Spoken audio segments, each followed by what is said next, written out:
Alors bonjour à tous, dans cette troisième vidéo, je voulais parler des variables d'environnement et de tout ce qu'on peut définir à partir de notre shell, ce qui va constituer notre système, qui va constituer la base de notre système. Donc, pour les utilisateurs de ZSH, c'est le même principe pour les utilisateurs pour Bash, avec Bash, pardon. Eux, ils vont utiliser un fichier qui va s'appeler bash underscore profile, quelque chose comme ça, ou bash profile. Donc dans ce fichier, qui est ici à l'écran, pardon, on va définir un certain nombre de variables que l'on pourra rappeler dans notre terminal ou dans des scripts, de manière à nous faciliter la vie. Alors, d'abord, on va définir ce qu'on appelle le path. Donc, en fait, ces dossiers, ça va définir ces dossiers comme faisant partie de notre environnement. C'est-à-dire qu'on va pouvoir exécuter des scripts qui se trouvent dans ces dossiers sans être dans ce dossier, dans un simple terminal. Donc, le shell va d'abord aller chercher dans ces dossiers et ensuite dans les dossiers système. Ce qui fait qu'on n'a pas besoin de mettre nos scripts dans les dossiers système. On sépare bien les binaires du système et ceux de l'utilisateur. Donc, en fait, on fait des tests pour savoir si ces dossiers sont bien des dossiers et où ils existent. Et si c'est le cas, et seulement si, alors on définit dans notre environnement ce dossier comme faisant partie, comme étant nôtre. Donc la même chose pour ici. Donc la syntaxe, on écrit en SH, hein. Peu importe ici ZSH, SH, il faut que ça soit compatible POSIX. Ensuite, alors ici, je fais un test, parce que là j'utilise sur ma machine réelle, j'utilise les pilotes graphiques pour les cartes Nvidia. Donc je cherche à savoir si ce processus existe, est en cours, et si c'est le cas, j'exporte la variable moniteur1 et je lui incrémente une valeur. Si je fais xrender et que je cherche le mot connected, j'obtiens effectivement ici le nom de mes moniteurs.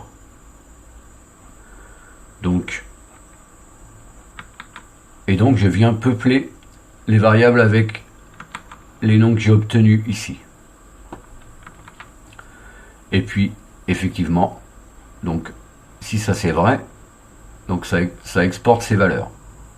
Autrement, ça va exporter ces valeurs. Si j'utilise par exemple le pilote pour Nvidia, mais les pilotes libres, qui s'appelle XF86 vidéo nouveau. Donc lui, il va me renvoyer ces valeurs-là. Ouais, elles sont différentes. Donc je peux faire un test et ainsi exporter des variables pour mes moniteurs que je vais ensuite utiliser soit dans ma config i3 ou soit sur un autre gestionnaire de fenêtres que j'utilise, BSPWM. Donc ici on voit, avec la syntaxe typique de BSPWM, je rappelle donc ma variable moniteur1 et je définis les bureaux 1, 2, 3, 4 sur ce moniteur. Ensuite, je crée une autre section et je viens donc définir ces variables avec ce qui est défini sur le wiki de Arch. C'est-à-dire que, en fait, il y a une convention pour ce qui concerne le Free Desktop Directory.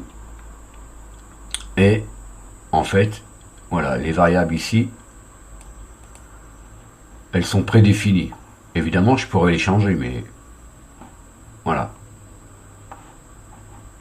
Donc ces variables, en fait, je les redéfinis ici. Et ensuite, je peux mettre les miennes propres, on va dire. Mais c'est pareil, toutes ces choses-là, je viens les chercher dans la documentation. Par exemple, si je cherche NVIDIA, donc NVIDIA, voilà, NVIDIA, normalement, quand on lui crée un fichier dans Home qui s'appelle .nv. Donc moi, je peux rediriger ce fichier vers le cache et ainsi, on va dire, purger mon dossier personnel. Donc évidemment, je viens le mettre dans le cache, dans un dossier qui s'appelle NVIDIA. Alors, pour les utilisateurs de ZSH, ZSH a une variable d'environnement qui s'appelle z.dir. Et on peut donc la déplacer vers autre chose. Donc je la déplace vers config, dans un dossier que j'appelle ZSH. Et dedans, au lieu d'avoir mon ZSHRC dans mon /home direct, je viens le mettre dans un fichier de configuration, dans config. Donc je réorganise mon environnement en fait. Donc mon ZSHRC, il est là. Et dans mon ZSHRC, je crée une boucle pour dire que tout ce qu'il y a dans z.dir, donc que j'ai défini dans mon fichier profil, donc dans ces dossiers, on vient chercher tous les .zsh et on les source. Évidemment, dans ces dossiers, il y a mon .zsh alias ZSH, fonction ZSH, etc. Donc ça, les alias, on va dire que ce sont des cousines des variables. On définit un alias et la commande qui correspond. Ça, c'est pour les feignants. Mais en informatique, il y a beaucoup de feignants, donc c'est comme ça que ça se fait. Et voilà, donc ensuite, on peut exporter une variable que j'appelle browser et qui correspond à Firefox. Et ainsi de suite.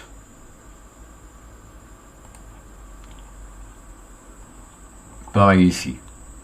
Tous ces fichiers sont disponibles sur mon GitHub qui se trouve, que je mettrai dans la description de la vidéo. Alors, j'en étais aux ZSH, voilà. Donc ensuite, on vient sourcer tous nos alias et toutes nos fonctions et tous nos plugins qui se trouvent dans cette valeur-là. Donc les alias. Donc pareil, dans un fichier alias.zsh, pardon, on peut aussi faire des tests. Si nvim est installé, alors c'est alias vim, v, etc. correspondent à ces commandes. Si c'est pas le cas, c'est vim. Donc voilà. Alors les alias, on peut faire comme ceci. Moi, comme je suis feignant, au lieu d'écrire à chaque fois alias dr égale ceci, alias drk égale ceci, je fais un petit, j'utilise cette syntaxe alias espace backslash et je viens mettre mes alias backslash à chaque fois comme un retour à la ligne, sauf pour le dernier. Ensuite une autre section, même chose. En fait, là j'organise vraiment mes alias. Voilà, alias. Si je tape alias, évidemment,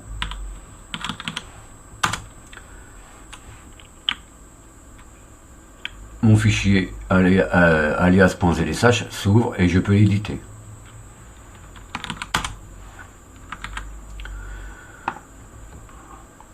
Donc j'ai construit la chose de cette façon. Donc il y a les alias et évidemment il y a les fonctions qui sont des alias mais un peu plus complexes. On ne met pas une simple ligne de commande. Là on peut mettre des fonctions comme dans un script. Alors, donc quand on slug dans notre session, ce fichier là va être sourcé, ZSH va sourcer tous les fichiers qui se trouvent dans ces dossiers, donc on a dit alias et fonction, et xinit ça va être la même chose. Je peux ici remettre mes variables que j'ai définies dans mon profil pour effectuer des opérations. Donc ici on voit que s'il y a le fichier modmap qui correspond à ici modmap, alors on va exécuter le fichier, ou on va sourcer le fichier. Donc xrdb load, au lieu d'écrire xrdb load /xresource, je mets le nom de ma variable. Donc je peux rappeler mes variables de façon facile, plus facile. Donc xresource, resource file, c'est ce fichier là, xresource, qui se trouve dans mon home. Et dans le home, pareil, je peux faire appel à d'autres configurations. Donc ça c'est pas dans le fichier xresource, on va dire le commentaire c'est un point d'exclamation, c'est pas un dièse. Donc je mets dièse include et je vais chercher un thème. Les couleurs par exemple, là, voici le thème, je définis le thème et les variables et les valeurs de ces variables. Donc ces variables elles font appel à ce fichier qui font appel à ces valeurs. C'est un peu alambiqué mais ça permet en fait de généraliser toutes ces valeurs. Par exemple, si j'avais pas construit tout ça, je pourrais pas simplifier, on va dire, voilà, si je veux appliquer un nouveau thème, donc là on me dit que le thème c'est ce thème là, donc Ember Dark. Si je veux en appliquer un autre, mettons Solarize Dark. Voilà, j'ai donc d'autres couleurs ici qui viennent et mon terminal est aussi colorisé en Solarized. Donc je vais remettre le thème en question. Tout ça je montrerai c'est donc Ember, je cherche Ember et j'applique Ember. Donc je reviens là où j'étais tout à l'heure. Donc en fait, pourquoi tout ça fonctionne? Par l'intermédiaire de valeurs qu'on a définies dans des variables.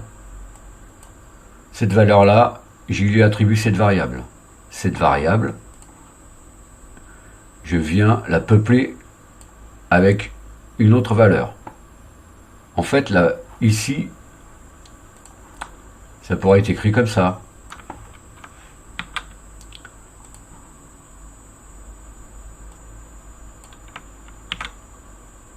Voilà. Ça pourrait être écrit comme ça.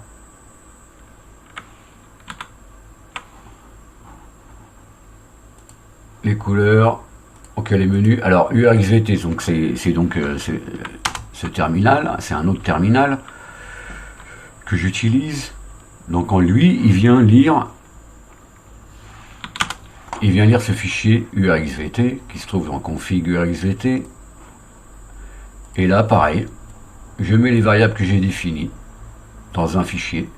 Et donc, si je veux changer après, je peux mettre d'autres variables et ça changera automatiquement. L'intérêt, c'est de pouvoir propager des valeurs dans des variables à travers mon système et d'y faire appel facilement. Donc, je récapitule. D'abord, construire un fichier profile ou, pour les utilisateurs de ZSH, ZSH env, qui se trouve dans notre home. Définir dedans toutes nos valeurs avec la commande export.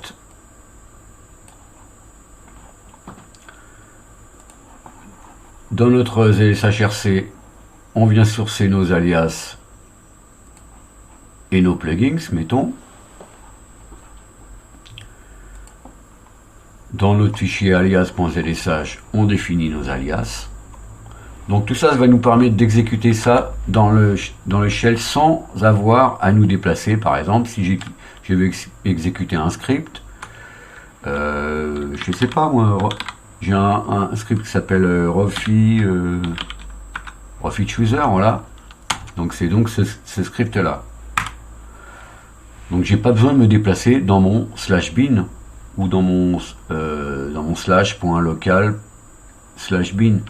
Je peux l'appeler de n'importe où que je sois. Donc voici l'intérêt de créer des variables d'environnement, des alias, des fonctions, etc. Je vais en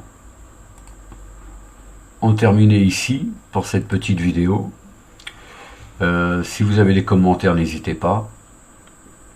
Et si vous avez des façons de faire autres, ou plus efficaces, ou moins alambiquées, vous pouvez toujours m'en faire part aussi dans les commentaires. Voilà, je vous remercie. Je vous dis à la prochaine pour une autre vidéo en rapport avec notre environnement, ou on va dire avec la config i3. On va voir un petit peu la config i3 puisqu'on l'a installée. Et ensuite, on aura d'autres thèmes dans notre terminal ou en édition de script pour automatiser nos tâches. Je vous dis à bientôt. Portez-vous bien.